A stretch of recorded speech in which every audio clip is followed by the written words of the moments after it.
past 2 years were two of the most difficult in terms of U.S. house sales. I'm Scott Curcio, and on this week's Monday Market Minute, I'm going to break down part 2 of my recap of the Chicago Association of Realtors Chicago Market Outlook. Dr. Lawrence Yun is the chief economist of the National Association of Realtors, and he was the main presenter here, and this is what he had to say with his thoughts on the 2025 housing market. A big theme was inertia in this market and people staying put for two main reasons: housing affordability and interest rates.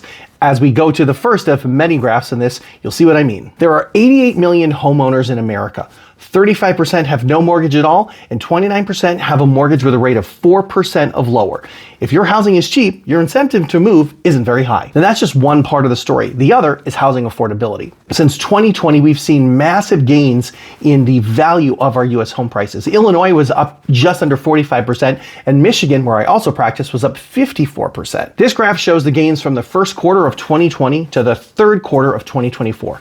Some of the biggest gains were in Arizona, Georgia, Idaho, Montana, and Florida at a whopping 69%. So we've got rising interest rates combined with people with really good deals staying put, housing affordability, and the last piece of the puzzle, wage growth, or the lack thereof. House prices have increased faster than wages for decades. Back in 1963, the cost of a house was about 1/4 of the annual household income, right? Or a 4-to-1 ratio.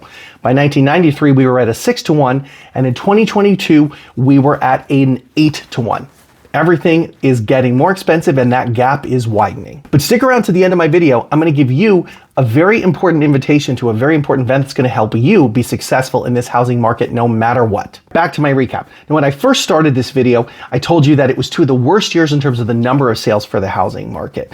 So now you can see why. But a piece that wasn't part of that stats that is important is the average age of the first-time home buyer, which was 38 last year. And that was one of the highest ages we've ever seen. Real estate is a key way that Americans build long-term wealth. So let's cue up another graph. You see here that the net worth of a homeowner in America is 41 times higher than that of a renter. And we're sitting on 35 trillion, yes, trillion with a T, in household equity in the US. That number has grown 5 times in the last 25 years. So what does Dr. Yun predict for 2025?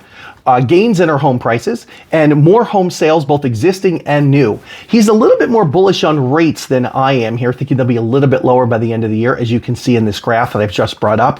He's also predicting job growth to come through. Now, I told you earlier on that I was going to show you some tips and tricks for the real estate market, and I'm excited to invite you to an event that my team and I are doing called Let's Talk Money. That's right.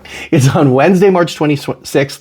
It'll be both in person here in Chicago and on a webcast, and you'll find the invitation link here in the comments and the captions. So be sure to join us there. We're going to cover a lot of really specialized loan programs, ways for you to find your down payment money through grants, and give you a lot of tips and tricks on how you can make this housing market work for you and buy maybe sooner than you thought you could.